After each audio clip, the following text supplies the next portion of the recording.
à ce podcast de fin d'année de la Rotonde. Je suis joint aujourd'hui par plusieurs de mes collègues. On a Mathieu, notre cher DG. On a Caroline, notre rédactrice en chef. On a notre chef actualité Yasmine, notre chef art Clémence et notre chef sport Maxime. Sont été placés en ordre d'importance, selon moi aussi. Honnêtement, c'est juste Max à la fin dans n'importe quel ordre. J'y avais pensé, mais bon. Donc, c'est ça. On va faire un recap de notre année éditoriale à la Rotonde pour l'année scolaire 2019-2020. Parler des grands coups, des choses qui se sont passées sur campus, ou même ailleurs dans la ville ou à l'international ou dans le monde, parce que nous sommes des grands journalistes qui ne s'attaquent pas jusqu'à des petits problèmes universitaires. Donc, pour commencer le recap, on va commencer avec la section d'actualité présentée par notre chef Yasmine. Donc, toi, Yasmine, c'était quoi tes plus grands articles ou les plus grandes choses qu'on a écrites en actu cette année? Bonjour. Cette année, on a eu pas mal de sujets autour de la santé mentale. C'est un thème qui est revenu régulièrement au cours de la session.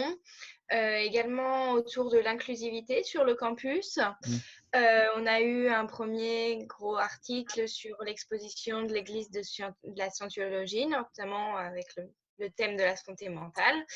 On a également eu des articles comme beaucoup d'articles sur le thème de l'environnement, aussi avec la section la rubrique environnement. On a aussi parlé de l'accessibilité sur le campus, des différents événements qui se sont passés, comme le Festival de neige, la semaine de la carrière, la semaine des fiertés. Et enfin, en cette fin de session, on a eu les élections SEO et puis toute la situation actuelle avec le coronavirus dont on a pas mal parlé et dont on continue encore à parler aujourd'hui. Point de vue coronavirus, tout le monde, ça va bien à la maison? Oui. Hey man, j'ai besoin d'une coupe de cheveux, là. J'ai besoin d'une coupe de cheveux, ça n'a pas de bon sens. Passe ça au buzzer. Mais oui, c'est vrai que l'année a commencé quand même avec l'environnement. Je sais que moi, c'était comme avec la marche de l'environnement qu'on a faite sur campus, là, puis avec les autres universités aussi, puis on avait été jusqu'au Parlement. Là. Je pense que c'était le plus gros rallye environnemental à Ottawa. Anyways, depuis que moi je suis à Ottawa, là, depuis comme 2016. C'était quand même assez gros. Est-ce que vous êtes participé, la gang? Avez-vous été? Moi, j'allais. Moi, j'avais un cours. Oh oui. Tu sais, on a aussi eu l'email, Maxime, que si tu voulais, tu pouvais skipper pour aller supporter la cause environnementale. Mais Max... Drôle, il est tombé dans mes spams. Oh, wow. Max a vu exercice, puis je fais déjà du volleyball intramuros. Ouais, hey. Je regarde assez de monde faire de l'exercice, j'ai pas besoin d'en faire, moi, là. Wow. Ouais, moi, j'avais été, même si j'avais un cours, mais je pense que 2020, c'est toute une année. Je sais pas pour vous, là, mais ça a commencé aussi, il y avait la crise ferroviaire. Ouais. Puis là, ensuite, une pandémie. Puis on vient juste de commencer. Donc, Yasmine, t'es vraiment rentrée en poste avec beaucoup d'actions sur le campus. Ouais. Oui, c'est vrai. Je suis rentrée en janvier, donc la manifestation pour le climat de début d'année, moi, j'étais pas là. Mais j'en ai entendu parler, donc ça prouve quand même que c'était assez important. Et puis oui, il s'est passé pas mal de choses. Voilà, il y a aussi eu les manifestations des autochtones, là, récemment, aussi en lien avec l'environnement, les pipelines, etc. Je pense que 2020, en frais d'actualité, ça a été très fort sur l'actualité. Là. Puis, on n'est même pas encore en avril. Là. C'est ça. On n'est même pas en avril. On n'est même pas en avril. On a comme déjà une année complète d'actualité. Genre. Les feux de forêt qui étaient en début d'année, qui continuent en début d'année. Kobe Bryant qui est mort. Mais c'est quand même gros. Là, ouais. Après, c'est ça, la crise ferroviaire, la pipeline. Oui. Le bye-bye va être bon. Ben non, tout le monde va être à 6 mètres. Ça va être sur Zoom. Ils vont le faire sur Zoom, le podcast. Le bye-bye. Ouais. Mais justement, parlant de Zoom, outil de prédilection ces temps-ci, justement, à cause du coronavirus, il y a eu tout le virement numérique pour les cours de l'Université d'Ottawa. C'est un dossier sur lequel tu as un peu travaillé en actu récemment. Bon, évidemment, la rotonde, on fait un peu partie du modèle aussi, preuve à la pluie. Mais est-ce que tu peux un peu parler de ce que tu as entendu, que ce soit de la population étudiante ou de l'administration ces temps-ci, au niveau de ces changements qui ont été faits? Caroline aussi peut en parler, je sais qu'elle a écrit des éditos là-dessus.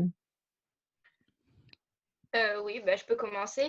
Alors, tout d'abord, ça a commencé avec la première chose qu'on a écrite là-dessus, c'était un article sur les professeurs qui faisaient de la recherche pour le coronavirus. Donc, c'était le moment où c'était pas encore tout à fait... Il n'y avait pas encore beaucoup de cas au Canada, on ne se rendait pas encore compte tellement de l'ampleur. Et puis tout de suite, ça a fait un effet boule de neige et c'est arrivé, on ne s'est pas rendu compte, c'est venu très vite. Et ça a beaucoup impacté les étudiants, ils ont dû quitter les résidences, faire les cours en ligne, tout ça, c'est venu dans un laps de temps très rapide. Et c'est vrai que personne ne s'est vraiment rendu compte, ça c'est un peu le ressenti que j'ai aussi, mais ce que j'ai entendu. Oui, et puis les professeurs aussi, c'est de leur côté, ils ont eu un temps d'adaptation pour mettre les cours en ligne. Après, les finals qui ont été rendus optionnels. Ouais. Donc, ça a fait pas mal de changements pour eux, notamment dans leur façon de noter, dans la façon de donner les cours. C'est vrai que sur le point de vue universitaire, ça change pas mal. Puis, j'ai aussi eu, par exemple, des retours de personnes qui me disaient que ça allait peut-être impacter les choix des futurs étudiants qui allaient rentrer à l'université, notamment ceux qui venaient faire les étudiants d'un jour pour visiter le campus, etc. Peut-être que l'année prochaine, les étudiants qui rentreront ne seront pas les mêmes que les années habituelles parce que les choix ont été peut-être faits différemment. Voilà. Il y a aussi le système de pass-fail qui ont mis le satisfaisant, non satisfaisant, qui a enlevé du stress pour comme. Surtout comme dans mon programme, j'ai besoin de moyenne, genre pour graduer. Fait que ça enlève tout le stress que tu as là-dessus. Mais je sais aussi qu'il y a un autre côté de la médaille, qu'il y a du monde qui essaie de rentrer en maîtrise ou en doctorat à l'école de médecine, qu'eux, ils ont besoin des notes. Puis ils doivent quand même obtenir les résultats qu'ils ont besoin malgré toutes les circonstances. Donc, c'est sûr que l'université essaie de faire de son mieux, mais il y a encore des places qu'on peut s'améliorer. Il y a aussi les personnes qui ont besoin d'une bourse, par exemple, ou qui visent une bourse, une bourse au mérite qui se base sur les notes et pour elles, ça les impacte différemment. Je ne sais pas si Caroline, tu voulais ajouter. C'est un sujet qui est vraiment d'actualité et quand on y pense, on en parlait un tout petit peu avant la semaine de relâche du corona, mais c'est un phénomène qui, quand même, s'est développé depuis début décembre. Au final, ça ne nous touchait pas trop parce que l'Amérique du Nord, c'est quand même loin de la Chine. Puis au fur et à mesure du temps, on se rend compte que ça avance dans les pays, que là, l'Europe est beaucoup touchée, puis que les États-Unis aussi. C'est vraiment que ça aille... Pardon? Je voulais pas couper. Mais je checkais ça ce matin. Je regarde un site web chaque matin pour voir comment le cas mondial. On est rendu à comme au-dessus de 830 000 de ce que j'ai checké un matin sur quelque chose. Ouais, j'avais une carte interactive. 31 mais pas encore en avril. Mais pas encore en avril. Ouais. Puis l'affaire qui fait peur, surtout, c'est qu'il n'y a encore pas de vaccin pour ou rien de même. Là. Ben, ce que j'ai entendu, c'est que ça va prendre au moins un an. Un an, c'est le plus vite qu'il pourrait avoir un vaccin. C'est ça. C'est tellement d'étapes. Mais là, tu as le président Donald Trump, encore une fois, qui a dit qu'il y avait peut-être quelque chose. Puis là, les gens l'ont pris au sérieux. Puis là... Oui, c'est ce que les chercheurs ils disaient aussi, ceux qu'on a interrogés, qu'ils espéraient des résultats dans un an de leur recherche. Donc, ça prend du temps. Ça, c'est le meilleur scénario. Donc, on est quand même loin d'avoir quelque chose. Ouais. Mais... Surtout qu'au début, il prédisait qu'il était pour avoir 400 à 700 000 cas mondiaux. Puis là, déjà 800 000. Il y en a 800 000, puis il y en a 100 000 quasiment dans 3 pays. Comme l'Espagne se rapproche de 100 000. C'est les cas déclarés aussi. Hein? C'est pas les cas déclarés, puis il y a des pays qui ne peuvent pas tester, qui n'ont pas les moyens financiers. Même aux États, ils sont comme si t'es certain que tu l'as, fais juste rester chez vous. Ça ne sert à rien peut-être de faire checker à cause. C'est ça. Aller passer à quelqu'un qui n'est pas certain, genre. Fait qu'il y a plein de monde. C'est juste à New York, ils en ont presque 25 000 juste dans une petite ville. C'est ça, à New York, ils sont débarqués. Écoute, ça a pris de l'ampleur, cette affaire-là, qu'on n'avait jamais imaginé, il y a 2 semaines. Et même juste avant qu'ils annulent l'université, genre, pas annulent, mais qu'ils mettent les cours en ligne, comme tout le monde était comme, ça va peut-être se faire, on sait pas, les écoles venaient de fermer, ben, comme, OK, ils vont fermer comme 2-3 semaines, juste tant que ça passe. Là. Mais là, après, comme ça a passé, tout le monde était comme, oui, c'est la chose logique à faire, mais en même temps, c'est un peu surréel, genre, t'es comme, je m'attendais vraiment pas, comme il y a 1 semaine que l'université, ça serait tout en ligne, genre. Oui, c'est comme les résidences, au début, ils prévoyaient vraiment pas de les fermer, puis au final, ils n'ont pas eu le choix. Mais j'ai juste te dire, 1 semaine avant que les championnats de hockey ont été annulés, on avait les championnats de basket à Ottawa, puis tout, comme s'il n'y avait rien. Ça a changé en 3 jours. C'est comme si c'était arrivé comme overnight. Genre. Il y a eu un club c'est littéralement ça. C'est tellement que je dis, quand on a su que Tom Hanks l'avait eu, et qu'il y avait des joueurs de la NBA qui l'avaient, c'est là que les Américains ont commencé à prendre ça au sérieux. C'est aussitôt qu'ils ont fermé la NBA. C'est littéralement ça que t'as vu. Rudy Gobert, Defensive Player of the Year. Il a fermé la ligue. Il l'a pu, par exemple. Ça c'est ça. Mais point de vue, on peut transitionner en or? Yes! Je vais essayer de ne pas vous parler du coronavirus. Yes, c'est une note positive. Bonne chance. Je vais essayer de nous donner un petit break. Il y a beaucoup de choses qui se sont passées en or cette année, là. Mais je vais vous parler de mes petits coups de cœur personnels. Puis ensuite, je vais transitionner vers des coups de cœur en temps de crise. Comment est-ce qu'on peut penser à autre chose grâce aux arts, notamment. Puis même s'ils sont vraiment en période de crise, ça crée partout, ça pleut. Moi, j'ai beaucoup aimé. Premièrement, mon année a commencé par une exposition qui s'appelle Cosmic Surgery à la galerie de photos d'Ottawa. Puis ça, dans le fond, c'était de l'origami, avec des photos. Et ce que ça laissait de recréer, donc en superposant différentes photos, puis en créant une sorte de structure, l'artiste a essayé de recréer un peu qu'est-ce qui se passerait si on vivrait dans un monde où, un peu comme dans Brave New World, on peut avoir l'air de n'importe qui, n'importe comment, puis génétiquement, à la naissance, on est capable de modifier un peu à quoi les gens ressemblent. Donc, ça m'intéresse toujours un peu ces univers-là dystopiques. Puis, je me souviens encore de la première fois quand j'ai été voir cette petite exposition-là. Puis, j'étais toute nerveuse. Je prenais ça bien au sérieux. Je prends encore ça au sérieux, mais mettons, je suis moins stressée. Puis, j'ai vu cette exposition-là, puis on avait fait de l'entrevue et tout. Et j'avais vraiment accroché à ce moment-là à mon emploi à la Rotonde. Ce qui m'amène un peu à mon livre de l'année. J'en ai pas parlé nécessairement dans les articles, mais je vous conseille, si ça vous tente de vous évader puis de rire en même temps par rapport aux situations en ce moment, il y a le livre « Le meilleur des mondes » qui est une adaptation de Brave New World, mais qui est signé par l'artiste Guillaume Corbeil. Alors ça, c'est une pièce de théâtre, mais qui se lit un peu comme un roman, parce qu'il y a beaucoup de narration et tout. Puis, ça nous emmène dans une adaptation québécoise, canadienne-française de cet univers-là dystopique que Aldous Huxley avait écrit dans les années 80, mais qui fait encore beaucoup écho aujourd'hui. Donc, ça parle notamment d'un peu la dictature du bonheur, comment on est obnubilé par le divertissement aujourd'hui, puis c'est un peu le nouveau mode de contrôle, en fait, des États. Et ça fait écho aussi un peu à l'exposition de Cosmic Surgery. Sinon, c'est sûr que mon coup de cœur personnel, ça a été de couvrir Mathias et Maxime de Xavier Dolan, même si j'ai perdu quelques cheveux cette semaine-là. Ce film-là, c'est son plus léger.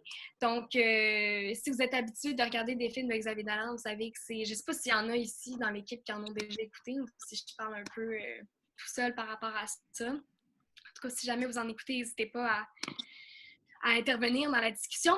Mais c'est toujours très lourd. Il y a quelque chose d'un peu... on est beaucoup dans les effets, on est dans l'intensité. On ressort de là, on est déprimé. Là. Donc, en ce moment, écoutez pas un film de Xavier Dolan. Mais vous pouvez écouter Mathias et Maxime. Ça, c'est le seul, je vous dirais. Il n'y a pas de trigger alert parce que il est même parfois drôle. J'aurais jamais pensé. Mais c'est une histoire d'amitié entre deux gars. Et puis, pour un tournage de film étudiant, ils doivent s'embrasser. Mais bon, on s'entend, c'est vraiment là, des amis. Là. C'est pas des amoureux. Donc, ils sont un petit peu awkward devant la caméra. Et au moment de leur baiser, il y a quelque chose qui se passe, il y a une brisure, et il y en a un qui commence à tomber en amour avec l'autre, mais ils ne veulent pas se le dire. Alors, ça explore, bien entendu, l'homophobie un peu, mais aussi, c'est quoi la frontière entre l'amour et l'amitié? Parce que c'est un peu flou. Pour couvrir ce film-là, c'est ça, il a fallu que je rencontre Xavier Dolan. Mm-hmm. Puis, c'est pour ça que je vous dis que j'ai perdu beaucoup de cheveux. Ben, ça a bien été. Ça a bien... C'est vrai Moi, que j'étais là en tant que témoin. là. You were there. J'ai absolument rien dit ou fait, mais j'étais là comme support moral. Toi, t'as pas perdu de cheveux, en fait, ça, c'est bien certain. Ben là, il n'y en a plus, là. Mais... Ah, là, j'en ai plus. Mais là, t'en as plus.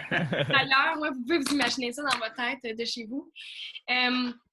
Nicolas était là avec moi, puis c'était vraiment drôle parce que il était tellement relax, puis moi, j'étais comme, il faut que j'aille me cacher. Premièrement, je suis rentrée dans l'ascenseur, là, la porte s'est ouverte, là, je l'ai vu assis couch, dans ma face, sur le couch, en train de regarder Instagram.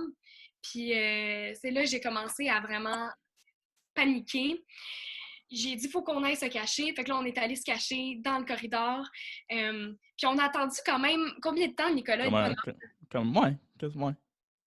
Une bonne heure, finalement, pour avoir 10 minutes d'entrevue. Kevin Sweet de Radio-Canada prenait son sweet time. Yes! Bien joué! Ouais, en tout cas, je ne m'éterniserai pas là-dessus, mais bref, ça, c'était toute une expérience. Sinon, autre coup de cœur, il y a eu la pièce Running Peace et La Mel, une pièce de danse pas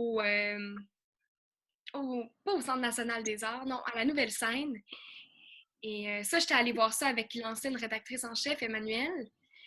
Puis, on était les deux assez perturbés par la proposition, mais d'une bonne façon. Donc, c'était très expérimental, si je peux dire là-dessus. Je ne sais pas si vous avez eu des coups de cœur personnels en horticulture cette année. Vous pourriez m'en partager pour que je fasse un monologue pendant 30 minutes. Ben, Nicolas, parle-nous, là. C'était comment voir Clémence en dedans, avoir un petit fangirl experience avec Xavier Dolan? T'étais juste à côté d'elle. Ben oui, mais il était tellement relaxant, ces gars-là. Là. Ben, on était aussi leur dernier presser de la journée.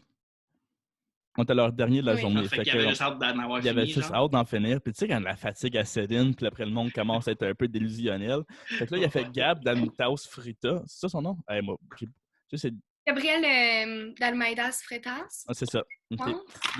Tout ce qu'il a fait pendant l'entrevue, c'est qu'il répondait aux questions, mais en même temps, il y avait 2 stylos. Mais tu sais, les stylos fancy d'hôtel là, qui te laissent sur ton comptoir. Oh, ouais, eux qui tournent. Il les a défaites. Il faisait juste les défaire puis les refaire.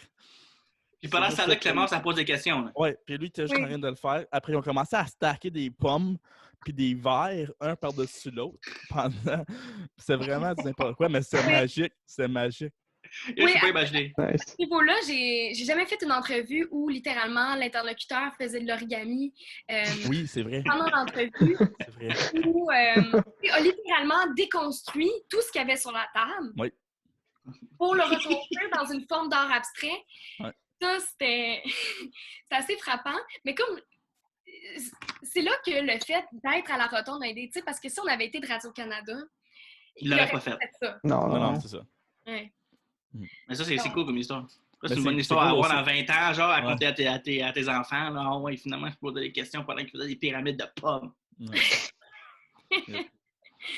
C'est vraiment toute une expérience. Ouais, ils étaient bien relax. Ils nous ont raconté comment ils se sont rencontrés, genre dans un bar, puis comment ils étaient sous, puis leur première rencontre. Tu sais, c'était vraiment intime. Ouais, c'est un party, genre sur le balcon. Ça, je me souviens. Ou un bar à un balcon. Ouais. Il y avait un balcon. Roméo puis Juliette, finalement. Oh. Rien de moins. Rien de moins. Toi, Max, peux-tu parler des sports? De toutes les dernières heures que tu as fait cette année? Pas juste ça. Honnêtement, c'est le plus que j'ai fait 2 ans. Là, je pense que je l'ai fait plus cette année. Je l'ai fait depuis que je suis bénévole à la rotonde. Mais c'était une année bizarre de sport. Puis laisse-moi dire qu'elle s'est terminée encore plus bizarrement que j'aurais pu anticiper, genre, OK? Comme ça a commencé en novembre, je pense. Je jouais d'un match, j'allais au match d'hockey des femmes. Le vendredi, j'étais en cours. Le cours d'ailleurs que j'étais lorsque j'ai manqué la marche. Puis là, je reçois un texte. Je me dis, oh, je pense qu'il y a quelque chose qui se passe avec l'équipe d'hockey. Je regarde ma montre. J'ai eu dans 2 heures. C'est ce qui se passe. Ben, l'entraîneur a décidé que ça ne tentait plus. Ça ne tentait plus. Puis il est parti. Fait que là, j'envoie des messages. Je me demande qu'est-ce qui se passe. On ne sait encore pas pourquoi. On a essayé de parler. J'ai essayé de parler, rien savoir. Mais j'étais allé au match quand même. Puis regarde, les filles ont gagné contre la meilleure équipe de la Ligue. Donc ça, c'était quand même assez spectaculaire. Mais je pense qu'à la dernière heure, un peu tout le monde par surprise. Là, parce que un entraîneur qui démissionne un jour d'un match, ça se passe pas souvent. Ouais.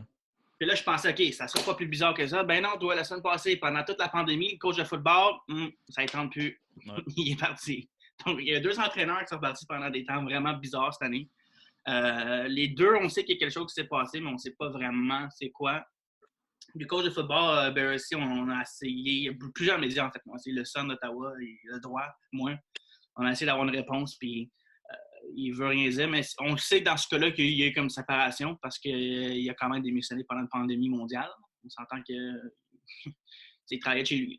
Il y a ça. Si on parle au niveau de qu'est-ce qui s'est passé à Ottawa, écoute, il y a eu 2 championnats nationaux quand même assez élevés. Il y avait le rugby.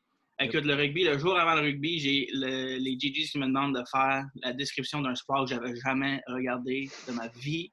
J'ai pas dormi, j'ai regardé du rugby pendant toute une nuit. Je comprends encore pas plus le sport, mais je comprends les règles. Okay? Mais tout ça pour dire, écoute, on a eu du fun. C'était à la place, le terrain des GGs, là, proche de Minto, le vieux terrain. On a fini 3e du côté des GGs, puis c'est le Rouge-Or qui a gagné. Donc, c'était fun. Il y avait quand même s'il n'y avait pas de grandes personnes, le rugby, c'est vraiment des fans là, qui vont voir ce sport-là. Là. C'est pas des tu sais, le One Game d'hockey vendredi soir, c'est vraiment, tu veux voir du rugby parce que ça tente d'être là. Il faut vraiment vouloir être là. Exactement. Donc, les fans qui étaient vraiment dans le match, mais écoute, en début novembre, être dehors, là, ça faisait fret. Mais ça a bien commencé. En fait là, de octobre jusqu'à là, c'était pas mal smooth sailing, à part de l'entraîneur qui est parti. Écoute, quand l'entraîneur est parti, les femmes ils ont commencé à gagner au hockey. Les gars, écoute, on s'entend que l'année passée, les gars avaient perdu un match en temps réglementaire. On ne pouvait pas refaire cet exploit-là, mais il était quand même bon. Là, on finit, je ne me trompe pas, on finit 3e ils ont fini 3e dans l'Est. Donc, de leur côté, c'était assez bien passé. Si on regarde le soccer des femmes, on était championne mondiale. Oui, c'est vrai. C'était quand même quelque chose de spectaculaire. On était en Chine avant le virus. On était en Chine. Il faut toujours le dire, hein? On n'a pas mis les athlètes en danger. En plus, ils sont allés proches de Wuhan, en plus. Je pense que c'était à 1 heure ou 2 heures de Wuhan. C'était pas loin. Mais tout ça pour dire qu'ils ont battu une université du Brésil, ou 2 du Brésil, puis une de la Chine pour remporter la Coupe du Monde. Donc, c'est quand même un exploit. Ouais. En tant que tel, donc ça a commencé bien. Écoute, le match Panda, Ottawa a gagné une 2e année de suite. On a perdu 3 de suite, on en a gagné 2 de suite. Donc, c'est sûr que les programmes de football sont à 2 différentes places, mais encore une fois, la place élite est remplie. C'est un succès cet événement-là. Elle n'était pas remplie au début. Au début du match, il n'y a pas grand monde qui sont là. Ouais. Mais tu sais, c'est quand même une bonne source de revenus pour les 2 écoles, puis l'expérience que ces joueurs-là vont avoir. Pour la grande majorité d'entre eux, là, c'est leur plus grand match, leur plus grand moment de leur carrière de football. Donc, il y a ça. Puis là, il y a le mois de mars. Le mois de mars, c'est tout tombé en morceaux. Mais pas tout. Au début du mois de mars, il y a le championnat de basketball qui a eu lieu. Ouais. Il y a eu lieu. Carlton a remporté chez les gars. Du côté des GGs, on a perdu encore le final, mais on a fini 6e au pays. On a perdu en finale de consolation. Puis après ça, écoute, ça a tout tombé en morceaux. L'équipe de hockey des GGs, il faut que le monde comprenne que le programme a été relancé il y a 4 ans. Donc, la grande majorité des joueurs, c'est 17 ou 18, si je ne me trompe pas, qui ne sont pas là l'année prochaine, à moins qu'ils décident de faire une année d'extra pour revenir. Donc, c'est la dernière fois que ce groupe-là allait être ensemble, le groupe qui a grandi ensemble quand ils ont relancé le programme. Écoute, dans les séries, on a surpris les 2 meilleures équipes. On a surpris Trois-Rivières. On a surpris pas surpris contre Claudia. Claudia était au même niveau. Mais on a surpris Trois-Rivières quand même. En finale, écoute, la finale de ce date-là, demande-moi pas pourquoi, mais c'est un match seulement. Donc, on a joué à Guelph. On a perdu en 3e période de prolongation. Donc, on a joué 6 périodes de hockey. Ouais, quand même. On est revenu, mais avec la finale, on a eu notre billet au championnat canadien à Halifax. Donc, les championnats qui étaient supposés commencer jeudi, Ottawa jouait vendredi soir contre les Hawks. En mardi, ils ont quitté pour Halifax. Jeudi soir, après 2 matchs, il y a 2 matchs de quart de finale qui ont eu lieu, finalement. Puis jeudi soir, à comme 11h30 le soir, si je ne me trompe pas, je dormais quand j'ai eu le texte des GGs que le tournoi est annulé, qu'on allait retourner. Donc, le programme de hockey qui était ensemble pendant tant longtemps ont perdu en finale ontarienne par un but en prolongation. Ils n'ont même pas pu jouer en quart de finale. Donc, écoute, en championnat canadien, donc, je vais arrêter de parler, là, mais juste te dire que tu m'avais dit ça au début de l'année, là. Qu'est-ce qui se passe en ce moment? Non seulement le sport universel, mais le sport canadien dans le monde. Ouais. C'est juste inexplicable. Il n'y a aucune façon que moi, j'aurais pensé qu'on aurait annulé les championnats canadiens. Parce qu'écoute, on a déjà versé tellement d'argent dans rendre l'amphithéâtre adéquat pour les championnats, déplacer les équipes, les chambres d'hôtel, les avions, blablabla, la bouffe. Et là, annuler ça, comme ça, c'est spécial. Puis il faut aussi le dire que jeudi matin, le championnat canadien de hockey a dit non, on n'annule pas. Et là, c'est Hockey Canada qui a décidé d'enlever leurs arbitres du tournoi. Donc, pas d'arbitre, pas de tournoi. Ouais. Le tournoi qui a été annulé. Donc, écoute, la tournée. Ben, c'est ça. Mais la tournée des événements, puis je pense que ça y va pour toutes nos sections, là, sport, art et actu. Écoute, on n'aurait jamais pensé qu'on serait à ce point-ci en ce moment. Puis écoute, moi, pour de vrai, là, j'ai le cœur brisé pour les athlètes qui j'ai vu travailler. Moi, je suis là depuis 2016. J'ai vu travailler, j'ai vu tout l'effort qu'ils mettent, à quel point ils ont été prêts multiples fois. L'année passée, on a perdu dans un match ultime à Ottawa pendant 3e période de prolongation. C'est 6 périodes d'hockey. Il faut se le dire, c'est 2 matchs complets qu'on a joués puis qu'on a perdu. Et là, on se rend, c'est pas savoir qualifier, mais on était là. Ils ont pratiqué sur la patinoire qui allait jouer le vendredi soir dans un aréna comble. Il y avait 6000 billets vendus. Et puis, ça a été tout un morceau. Donc, écoute, dans 10 ans, on va repenser à ce qui se passe en ce moment. On n'aura juste pas de mots pour expliquer qu'est-ce qui s'est passé. Ouais, c'est comme on vit la peste noire de notre époque, genre. Ben, on dirait dans un film. On vit tellement quelque chose de gros en ce moment, mais c'est comme ça n'a pas frappé encore. Ça fait juste une couple de semaines qu'on est en isolation. Là. On va être dans un livre d'histoire. On va être dans les livres d'histoire quand on va être comme. C'est ça qui est quand même surprenant. Puis le fait que quand c'est annoncé en Chine, là, c'est en Chine, c'est loin. Puis là, du jour au lendemain, comme tu as dit, la NBA a arrêté, puis ça nous a frappé. Donc, mais ça prouve que notre monde est interconnecté. Puis aussi à quel point le rassemblement fait partie de nos vies plus qu'on le pensait. Je sais pas pour toi, Maxime, mais moi, ça m'a juste fait réaliser à quel point les arts, c'est le rassemblement tout le temps. Les gens, comme tout est sur exactement comme les sports, c'est la même chose. Tout est sur la glace. Tu peux pas absolument rien faire pendant des mois. Même, ils savent même pas si les saisons vont recommencer cet automne. Je sais, c'est ça qui fait peur en plus. Puis là, tu sais, en Ontario, juste te dire, un rassemblement de 5 personnes, mais moi, chez moi, on est 6. Fait que c'est quoi, on joue Hunger Games? Qu'est-ce qui se passe? Donc, je pense que les familles sont exemptées. Je pense que les familles sont exemptées. J'aime mieux la façon Hunger Games. Ouais. Mais on réalise même pas, tu sais, juste une pièce de théâtre, même s'il y a personne à la regarder, elle est juste filmée, il y a plus que 5 personnes qui vont rentrer en contact un l'autre. Mais tu peux même pas, tu peux pas répéter par Skype, là, comme tu peux pas jouer par Skype. Tu pourrais, mais ça va mal en temps. Je pense que ça nous fait réaliser à quel point que certaines, on va dire, même le théâtre, des fois, on considère ça l'art mourant, là, l'art des pauvres, puis c'est on its way out. Là. Souvent, on entend ça. J'ai un bac en théâtre, j'ai entendu mon bac. Là, on en parle, c'est l'art mourant. Là. Mais là, c'est comme, là, tu vois ça de même, puis là, tu vois à quel point que tout le monde s'unit et qu'ils se mettent d'accord que, comme, non, comme, il y a vraiment une place importante sociétaire, comme le théâtre, toutes les arts en général. Puis là, après, je sais que le CNA, ils font des Facebook Live avec comme, des interprètes de musique. Il y a beaucoup d'argent, il y a d'autres argents qui étaient ajoutés. Comme les humoristes font souvent des lives. Plus au live, au Skype, et que d'autres. Par exemple, j'ai vu, ils ont fait, il y a un des orchestres de, je sais pas où, que j'ai vu ça sur les réseaux sociaux, qui ont fait une reconstitution par Skype ou Zoom, je sais pas, du Boléro de Ravel. Et l'enregistrement en fait, comme on fait nous là, et c'est peut-être plus facile pour la musique, par exemple, que le théâtre, mais tout le monde arrive à s'adapter un peu. Ça change tout. Mais... Je pense que... mais pour le sport, par exemple, ça se fait c'est un peu plus difficile de faire ça. Tu pourrais jouer aux échecs. Aux échecs. Ouais. Aux échecs, c'est pas la seule affaire, genre. C'est un sport, les échecs? Je pense que c'est considéré un sport. Hey, Ben si ça voyons. joue sur ESPN 8, là, je sais pas si vous avez vu, mais. Mais comme le écoute, on poker, a- c'est considéré un sport. Ouais, Maintenant, ça ils joue montrent. Sportsnet. Tu sais, le lancer d'or, maintenant, Ouais, ils c'est le ça. montrent, actually, parce que, ben, il n'y a rien d'autre. C'est ça, ouais. Puis, il y a des foules, habituellement. Si tu vas sur Ouais, YouTube et vous ouais, checkez ouais. les Full compétitions là-dedans, d'or, là. oh, En wow! Angleterre, on n'y est pas. Ouais. On n'y est pas avec les Darks. Mais je pense que c'est choquant à quel point que ça nous a frappé vite, ça nous a frappé fort, cette affaire-là du COVID-19. Mais je pense que l'affaire qui est intéressante, c'est voir jusqu'à où que ça va aller, puis jusqu'à quand que ça va durer. C'est ça, Là, franchement, on l'Ontario, sait ils pas. ferment les écoles jusqu'en mai. Ça a C'est sorti ça. aujourd'hui. Ben, tu sais, donc. les écoles, je pense qu'ils vont pas réouvrir les écoles, point. Je doute qu'ils vont ouvrir, là, ils peuvent pas. C'est Non. ça. Fait que, Mais c'est vrai que le point de vue de combien de temps ça va durer et juste la continuité de toute cette C'est ça. situation, ça pose beaucoup de questions. Caro, ben, ton mandat a terminé avec l'arrivée du coronavirus, puis ton prochain mandat va commencer en plein encore dans distanciation sociale, puis on ne sait pas pendant combien de temps. Mhm. Comment est-ce que toi tu vois ça de ton point de vue? De mon point de vue, je vois encore beaucoup d'éditoriaux sur le sujet du coronavirus.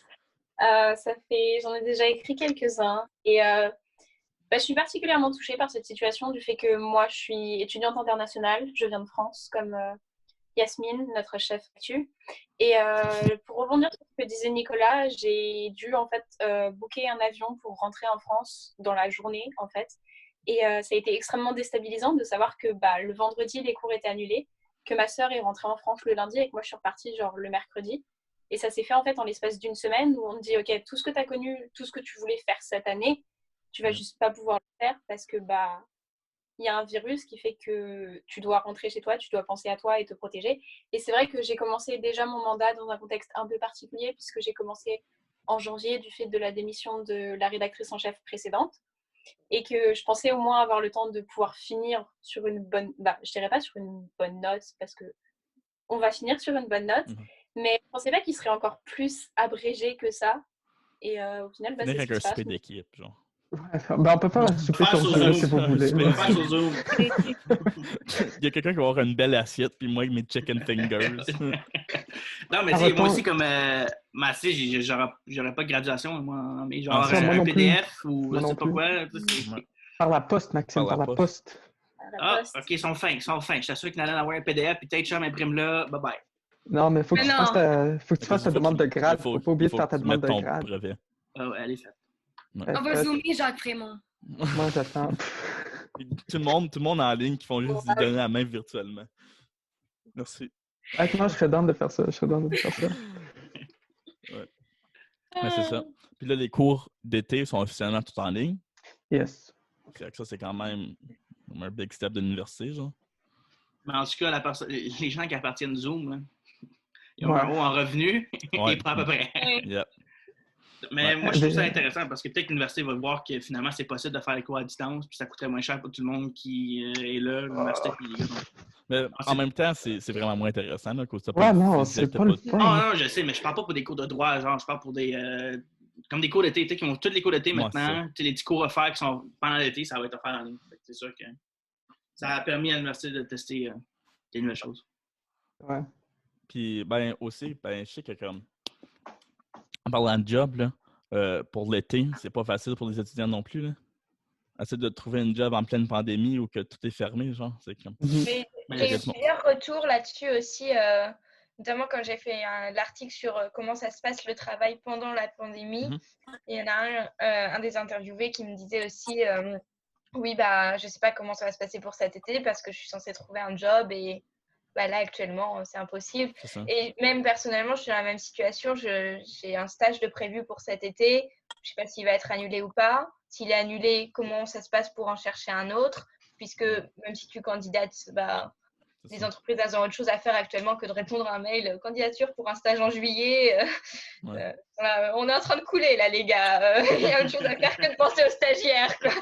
Mais bon, c'est un peu la même chose pour les travailleurs. Et j'ai aussi des personnes qui m'ont dit que justement elles allaient plutôt que de travailler cet été comme elles ont l'habitude de faire, plutôt opter pour des cours justement d'été pour peut-être décaler leur graduation d'un semestre ou quelque chose comme ça pour pouvoir travailler après.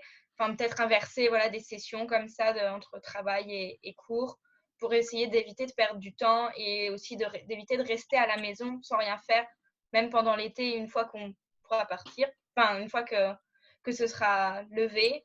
Parce que c'est ça, s'il n'y a pas de travail, si tu n'as pas les sous pour partir en vacances, tu fais quoi? Tu restes à la maison, on vient déjà de passer un mois enfermé. On connaît ta maison, oui. Vivable au final. Donc, il y en a pas mal qui optaient pour les cours d'été, pour rester occupés et pas perdre de temps. C'est une bonne idée. Bonne idée. Sinon, si jamais vous voulez, my God, vous occuper entre-temps, saviez-vous que Infoman et tout le monde en parle allait durer plus longtemps? Ouais, j'ai vu ça. J'ai vu que tout le monde en parle, font encore des épisodes. C'est en direct. Je me trompe pas. Ouais, En je suis direct, comme... ouais. En direct, ils sont comme super loin. Ils sont tellement loin, genre. Mais en même temps, c'est un peu weird. Mais à cause, je pense que les heures ont été considérées comme essentielles. Et c'est... Comme les médias les nouvelles, les les médias. ouais. Essentiel, mais c'est plus l'information qui est considérée comme essentielle. Puis Infoman, je pense que c'est juste parce que tout le monde a besoin de rire un peu de ce qui se passe. Là. Ouais. Parce que, écoute, le montant de médias qui ont dû mettre des employés comme à pied juste pour la... Écoute, donc, le gouvernement dit que c'est essentiel, mais on ne va pas financer justement pour vous garder. Donc, pas mal tous les journalistes sportifs que je connais sont mis à pied, surtout en ce moment. Ils n'ont rien avec ça. Tu ne peux pas inventer du contenu non plus. À moins qu'ils font tout e-sports, mais comme...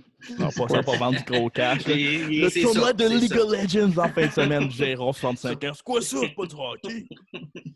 Sur TVA Sport, justement. Ouais.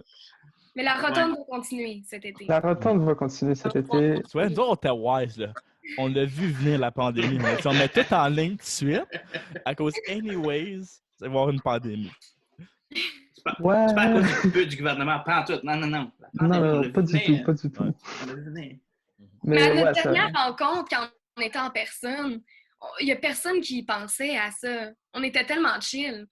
Je veux dire, on était supposés se rencontrer le jeudi, puis finalement, on l'a tout bougé, en ligne. Mais le lundi, là, aucune idée. On était juste tongue in cheek à l'idée de comme du coronavirus. Comme, c'est comme Corona, Tom Hanks. C'est le mercredi que ça a tout tombé à l'eau. Puis le jeudi, on a considéré sans compter, mais c'était plus sage de le faire à distance. Yep. Et là, on est là. Nous sommes là. Toujours là. Sur Zoom. Toujours à l'affût. Donc, merci de nous avoir écoutés.